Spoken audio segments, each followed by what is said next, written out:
السلام علیکم دوستو، ہمارا مشاہدہ ہے کہ زمین ہر چیز کو اپنی طرف کھینچ رہی ہے۔ درخت سے گرنے والے پتے ہوں یا کوئی پھل جیسے سیب وغیرہ، وہ زمین کی طرف ہی گرتے ہیں۔ زمین بالکل اسی طرح چیزوں کو اپنی طرف کھینچتی ہے جس طرح کوئی مقناطیس لوہے کی بنی ہوئی چیزوں کو اپنی طرف کھینچتا ہے۔ اب ہم یہ تو جانتے ہیں کہ مقناطیس جس قوت سے چیزوں کو اپنی طرف کھینچتا ہے اس کو الیکٹرو میگنیٹک فورس کہتے ہیں۔ اگر ہم مقناطیس کو زمین سے بدل دیں تو زمین میں بھی بالکل اسی طرح چیزوں کو اپنی طرف کھینچتی ہے اور چیزیں اس کی طرف ایکسلریٹ کرتی ہیں، یعنی زمین کی طرف بڑھتے ہوئے چیزوں کی رفتار تیز تر ہوتی رہتی ہے۔ تو کیا زمین بھی چیزوں کو کسی طاقت کو استعمال کرتے ہوئے کھینچتی ہے؟ یہ سوال نیوٹن کے دماغ میں بھی آیا تھا کہ جب وہ سیب کے درخت کے نیچے بیٹھا ہوا تھا اور اچانک ایک سیب اس کے سر پر لگا تو وہ سوچنے پر مجبور ہوا کہ یہ سیب نیچے ہی کیوں گرا؟ اوپر یعنی بلندی کی طرف بھی تو جا سکتا تھا۔ اسی طرح جب اس نے ایک پرندے کو اڑتے ہوئے دیکھا تو سوچا کہ شاید اگر انسان بھی پر لگا لے تو اڑنا ممکن ہو سکتا ہے، مگر ایسا ممکن نہ ہوا، یعنی انسان کو اڑنے کے لیے کچھ اور چاہیے۔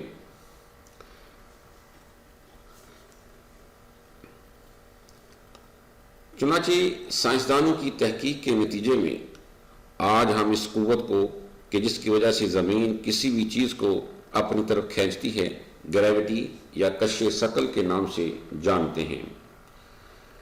اس قوت کشش کے بارے میں سب سے پہلے 6 صدی میں ایک انڈین ماہر فلکیات برہما گپتا نے اپنی کتاب the opening of the universe میں بتایا تھا کہ کسی بھی دو چیزوں کے درمیان قوت کشش ہوتی ہے جسے آج ہم گریوٹی کہتے ہیں۔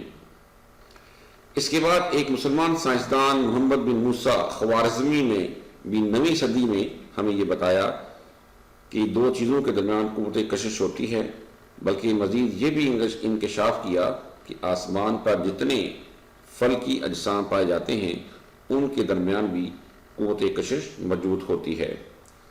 اس کے بعد 10ویں صدی میں ایک اور مسلمان سائنسدان ابن حیثم نے بھی یہ بات بتائی کہ دو چیزوں کے درمیان جو قوت کشش ہوتی ہے وہ ایکسلریٹ بھی کرتی ہے۔ انہوں نے اس کا نام گریوٹی تو نہیں رکھا، مگر اپنے تحقیقی مضامین میں اس قوت کو قوت کشش کا نام ضرور دیا۔ اس کے بعد 11ویں صدی میں ایک اور مسلمان سائنسدان الحازمی نے بھی اپنی کتاب دی بیلنس آف وزڈم میں چیزوں کے درمیان موجود اس قوت کشش کا ذکر کرنے کے ساتھ ساتھ قوت، کمیت اور وزن کے درمیان تعلق کو بھی واضح کیا، اور مزید یہ بھی بتایا کہ جو کوئی جسم زمین کے مرکز یعنی کور سے دور ہوتا جاتا ہے تو ان کے درمیان قوت کشش کم ہوتی جاتی ہے، اور اگر زمین کے مرکز کے قریب ہوں گے تو قوت کشش بڑھ جائے گی۔ گو کہ ان کا یہ نظریہ کہ زمین کے مرکز کے قریب قوت کشش یا گریوٹی زیادہ ہوتی ہے آج جدید تحقیق کے مطابق غلط ہے، تاہم انہوں نے اپنے وقت میں اس قوت کشش کے متعلق مضامین لکھے اور لوگوں کو رہنمائی فراہم کی۔ تاہم آج ہمیں گریوٹی کے متعلق جب بتایا جاتا ہے تو اس کی ابتدا گلیلیو سے کی جاتی ہے، حالانکہ جیسا کہ ہم نے بتایا کہ اس قوت کشش کے متعلق پہلے ہی دنیا میں نظریہ پایا جاتا تھا۔ تاہم گلیلیو اس لحاظ سے منفرد ہے کہ اس نے بتایا کہ اگر دو اجسام کہ جن کی کمیت یا ماس مختلف ہوں ان کو اگر بلندی سے گرایا جائے تو وہ دونوں ایک ہی وقت میں زمین پر گریں گے، بشرطے کہ ہوا موجود نہ ہو، اور جب ہوا موجود ہوگی تو پھر ہوا کی رگڑ کی وجہ سے ہلکی چیز بھاری چیز کی نسبت زمین پر بعد میں گرے گی۔ گلیلیو کی اس بات کو چھتری کی مثال سے بآسانی سمجھا جا سکتا ہے۔ اگر ایک چھتری کھلی ہو اور دوسری بند اور ان دونوں کو بلندی سے گرائیں تو ہر کوئی کہے گا کہ زمین پر پہلے بند چھتری گرے گی جبکہ کھلی چھتری بعد میں گرے گی، مگر اگر یہ تجربہ ہم زمین کی بجائے چاند پر کریں کہ جہاں ہوا نہیں ہے تو دونوں چھتریاں ایک ہی وقت میں زمین پر گریں گی۔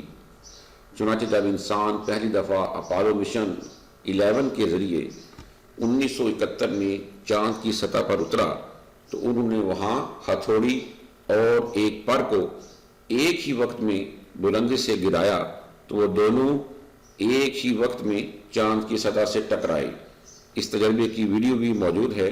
چنانچہ اس تجربے سے گلیلیو کا نظریہ بالکل درست ثابت ہوا کہ ہوا کی غیر موجودگی یا خلا میں مختلف ماس یا کمیتیں رکھنے والی اشیاء کو اگر بلندی سے گرائیں تو وہ ایک ہی وقت میں زمین سے ٹکرائیں گی۔ اس کے علاوہ گلیلیو کا ایک اور سوال یہ بھی تھا کہ کیا چیزیں زمین کی طرف گرتے ہوئے یکساں رفتار سے گرتی ہیں یا ان کی رفتار بڑھتی ہے، یعنی ایکسلریٹ ہوتی ہے۔ اس بات کو سمجھنے کے لیے یہ مثال کافی ہے کہ اگر ایک فٹ بال کو 1 میٹر کی بلندی سے ٹائلز کے فرش پر گرائیں تو کچھ خاص اثر واقع نہیں ہوگا، تاہم اگر یہی فٹ بال کسی بلند ترین عمارت سے گرائیں گے تو پہلے کی نسبت اس کا اثر نمایاں ہوگا، جس سے یہ نتیجہ نکلتا ہے کہ بلندی بڑھنے سے گرنے والی چیز کی رفتار بھی تیز ہوتی جاتی ہے۔ گلیلیو نے اس رفتار کو معلوم کرنے کے لیے ایک خاص ٹریک تیار کیا جو آپ اس تصویر میں دیکھ رہے ہیں، اور ایک گیند کو اونچائی سے گرایا اور دیکھا کہ ہر گیند ہر سیکنڈ بعد کتنا فاصلہ طے کرتی ہے۔ چنانچہ انہوں نے اس تجربے سے معلوم کیا کہ گیند ہر سیکنڈ بعد دگنا فاصلہ طے کرتی ہے۔ چنانچہ آج ہم لیبارٹریز میں اس گریوٹی کی مقدار کو ان جیسے گریوٹی میٹرز کے ذریعے معلوم کرتے ہیں، اور آج ہم جانتے ہیں کہ زمین کی گریوٹی 9.8 میٹر فی سیکنڈ ہے۔ جیسا کہ ہم آج جانتے ہیں کہ چاند پر گریوٹی زمین کی نسبت 6 گنا کم ہے، تو اگر آپ کا ماس یعنی کمیت جو کہ کسی بھی جسم کا یکساں رہتا ہے 100 کلو گرام ہو تو زمین پر تو آپ کا وزن 980 نیوٹن ہوگا، جبکہ چاند پر آپ کا وزن 162.2 نیوٹن ہوگا۔ اسی طرح مختلف سیاروں پر آپ کا وزن مختلف ہوگا، جیسا کہ اس تصویر سے ظاہر ہے کہ اگر آپ کا وزن زمین پر 100 کلو گرام ہے تو مرکری پر آپ کا وزن 37 کلو گرام، وینس پر 91 کلو گرام، مارس یا مریخ پر وزن 38 کلو گرام ہوگا، اور اگر آپ سورج پر ہوں گے تو آپ کا وزن 2707 کلو گرام ہو جائے گا۔ گریوٹی موقع و محل کے لحاظ سے بدلتی رہتی ہے۔ بارش والے موسم میں قدرے کم ہو جاتی ہے، پہاڑوں پر زیادہ ہوتی ہے، جبکہ زمین سے اوپر فضا کی طرف جاتے ہوئے یہ کم ہوتی جاتی ہے۔ یہ گریوٹی کم یا زیادہ کیوں ہوتی ہے، اس کو معلوم کرنے کے لیے نیوٹن نے ہمیں یہ فارمولہ دیا ہے، جس کو استعمال کرتے ہوئے آج ہم یہ معلوم کر سکتے ہیں کہ گریوٹی کم یا زیادہ کیوں ہوتی ہے۔ سن 1687 میں نیوٹن نے ہمیں گریوٹی کا یہ فارمولہ یا ایکویشن دی تھی۔ آئیے اب اس فارمولے کو سمجھتے ہیں۔ اس کے مطابق کسی بھی دو چیزوں کے درمیان ایک ایسا تعلق ہوتا ہے کہ جس کی وجہ سے دونوں چیزیں ایک دوسرے کی جانب کشش رکھتی ہیں، اور اس کو گریوٹی کہتے ہیں۔ گریوٹی ماپنے کے لیے ہمیں چیزوں کے ماس یعنی کمیت اور دونوں چیزوں کے درمیان فاصلے کی پیمائش کی ضرورت ہوتی ہے۔ اگر یہ دونوں چیزیں معلوم ہوں تو گریوٹی معلوم ہو جاتی ہے۔ اسی فارمولے کی مدد سے ہم نے معلوم کیا تھا کہ زمین کے مرکز میں کتنی گریوٹی پائی جاتی ہے۔ سورج کی روشنی کو زمین تک پہنچنے میں 8 منٹ اور 20 سیکنڈ لگتے ہیں۔ اگر کسی وجہ سے سورج غائب ہو جاتا ہے تو زمین پر اتنے وقت کے بعد اندھیرا چھا جائے گا۔ فوراً اندھیرا نہیں چھائے گا، مگر کیا گریوٹی کی وجہ سے بھی ہمیں اس وقت یعنی 8 منٹ اور 20 سیکنڈ سے پہلے پتہ چل سکتا ہے کہ سورج غائب ہو چکا ہے؟ کیونکہ جیسے ہی گریوٹی ختم ہوگی تو زمین اپنا راستہ بدل لے گی، مگر ایسا نہیں ہوتا، کیونکہ روشنی کی طرح گریوٹی کی بھی ایک رفتار یا سپیڈ ہوتی ہے، اور یہ بالکل روشنی کی سپیڈ کے برابر یعنی 3 لاکھ کلومیٹر فی سیکنڈ ہوتی ہے۔ مگر یہ بات ہم انسانوں کے مشاہدے میں نہیں آتی، کیونکہ ہم روشنی کو تو دیکھ سکتے ہیں مگر گریوٹی کو سمجھنا مشکل ہے۔ گریوٹی کو سمجھنے کے لیے بہترین مثال پانی کی ہے۔ فرض کریں پانی اسپیس یا خلا ہے اور اس کے اوپر رکھی ہوئی کوئی بھی چیز اس کو نیچے کی طرف جھکا رہی ہے۔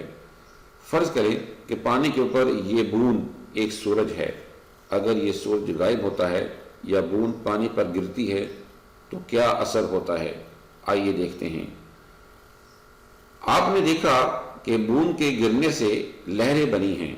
ٹھیک اس طرح جب سورج غائب ہوگا تو خلا میں لہریں بنیں گی جن کو ہم کشش ثقل کی لہریں یا گریویٹیشنل ویوز کہیں گے، اور ان لہروں کو ہم تک پہنچنے کے لیے سفر کرنا پڑے گا اور سفر کرنے میں وقت لگتا ہے۔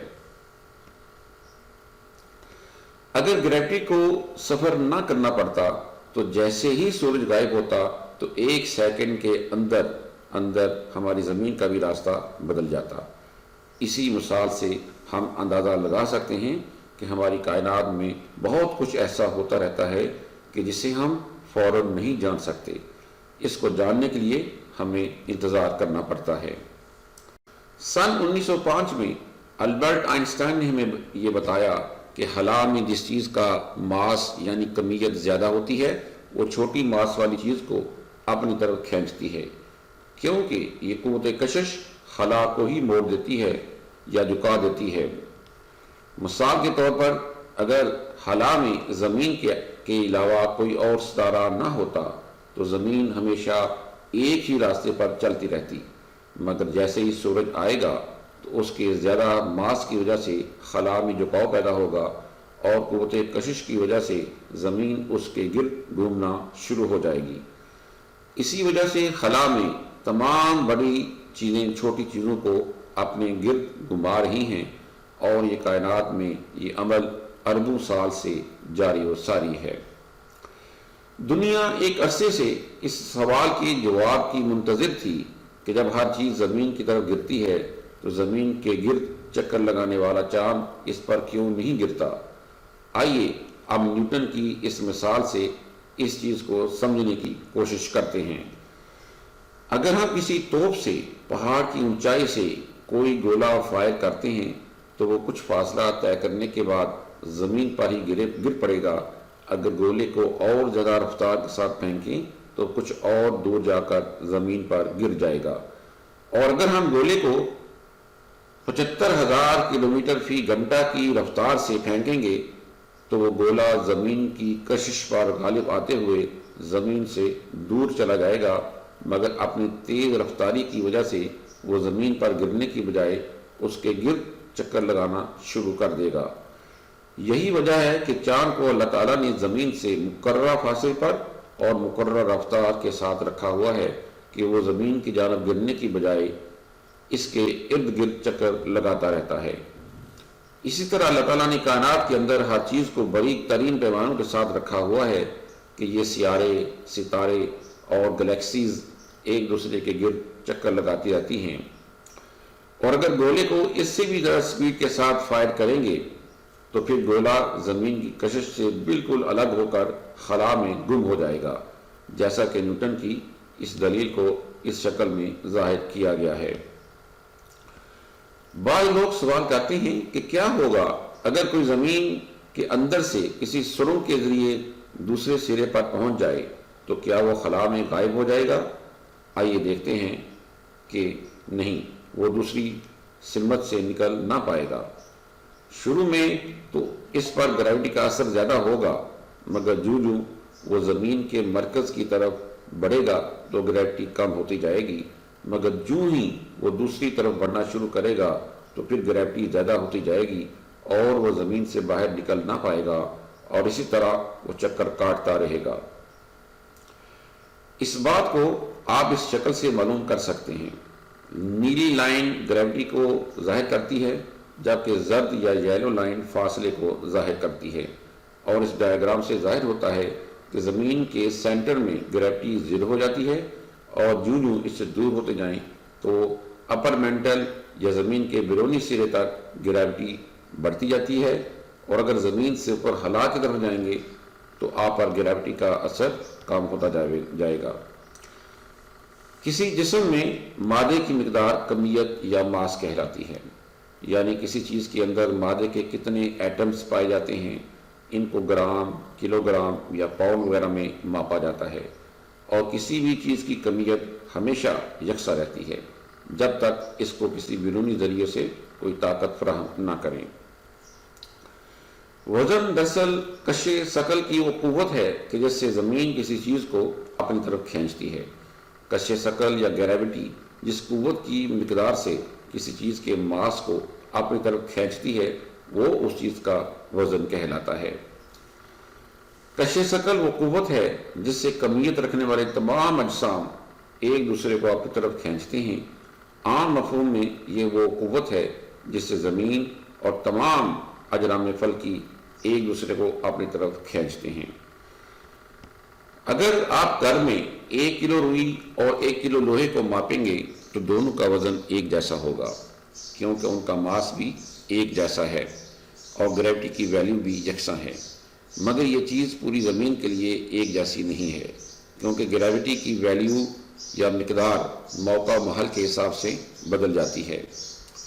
اگر آپ پہاڑ پر ہوں گے تو اس کی ویلیو اور ہوگی۔ اس طرح زمین کے شمالی یا جنوبی پولز پر 1 کلو روئی کا وزن خط استوا پر موجود 1 کلو لوہے سے زیادہ ہوگا۔ سوچنے کی بات ہے کہ آخر ایسا کیوں ہوتا ہے، تو چلیے اس بات کو سمجھتے ہیں۔ زمین کی گریوٹی کا انحصار زمین کی شکل، اس کی رفتار اور اس کی کمیت کی تقسیم پر منحصر ہے۔ اگر زمین بالکل گول، ساکن اور ہر جگہ پر ایک جیسی کمیت رکھنے والی ہوتی تو آپ کو ہر جگہ روئی اور لوہے کا وزن ایک جیسا ہی ملتا، مگر حقیقتاً زمین ایسی نہیں ہے۔ زمین خط استوا پر 1670 کلومیٹر فی گھنٹہ کی رفتار سے گھوم رہی ہے، جبکہ پولز پر اس کی رفتار 0 کلومیٹر ہے۔ یہی وجہ ہے کہ خط استوا پر اس کی شکل ابھری ہوئی ہے اور یہ تقریباً بیضوی ہوتی ہے۔ زمین کا نصف قطر یا ریڈیس پولز کی نسبت خط استوا پر زیادہ ہوتا ہے۔ خط استوا یا ایکویٹر پر ریڈیس پولز کی ریڈیس کی نسبت 21 کلومیٹر زیادہ ہوتا ہے۔ تو نیوٹن کی فارمولا کے مطابق فاصلہ بڑھنے سے گریوٹی کم ہو جاتی ہے۔ تو خط استوا پر گریوٹی کی مقدار پولز پر گریوٹی کی نسبت 0.5% کم ہوتی ہے، یعنی آپ کا وزن خط استوا پر یا ایکویٹر پر 0.5% کم ہو جائے گا۔ زمین کا قطر یا ڈائیمیٹر خط استوا پر 12,756 کلومیٹر ہوتا ہے، جبکہ پولز پر اس کا ڈائیمیٹر 12,714 کلومیٹر ہوتا ہے، یعنی کل 42 کلومیٹر کا فرق ہوتا ہے، جو کہ نصف قطر یا ریڈیس 21 کلومیٹر بنتا ہے۔ چنانچہ آپ کا وزن اگر شمالی پول پر 983 نیوٹن ہے تو یوکے میں آپ کا وزن 981 نیوٹن، جبکہ خط استوا پر آپ کا وزن 978 نیوٹن ہو جائے گا۔ سن 2002 میں ناسا کی ایک جوائنٹ مشن گریس یعنی gravity recovery and climate experiment mission کے تحت سائنسدانوں نے زمین کی گریوٹی ویریشن کا نقشہ 2 جدید ترین سیٹلائٹس کی مدد سے ترتیب دیا۔ یہ دونوں ایک جیسے سیٹلائٹس جدید ترین آلات پر مشتمل تھے۔ ان کے درمیان 230 کلومیٹر کی دوری تھی۔ یہ اتنے حساس آلات پر مشتمل تھے کہ یہ آنکھوں کی پلکوں کی چوڑائی تک کو ماپ سکتے تھے۔ ان جدید ترین آلات کے ذریعے بڑی حد تک زمین کے ہر ایک حصے کی گریوٹی ویریشن کو ماپا گیا اور پوری زمین کا ایک نقشہ تیار کیا گیا کہ کس کس جگہ گریوٹی زیادہ یا کم ہے۔ اس تصویر کے مطابق سرخ رنگ والے حصے زیادہ گریوٹی والے ہیں، جبکہ نیلے حصے کم گریوٹی کو ظاہر کرتے ہیں۔ باقی رنگوں والے حصوں کی گریوٹی نقشے کے جدول کے مطابق دیکھ سکتے ہیں۔ ایک اور چیز جو اس شکل سے واضح ہوئی ہے کہ پولز پر گریوٹی زیادہ ہے، جبکہ خط استوا یا ایکویٹر پر گریوٹی کم ہے۔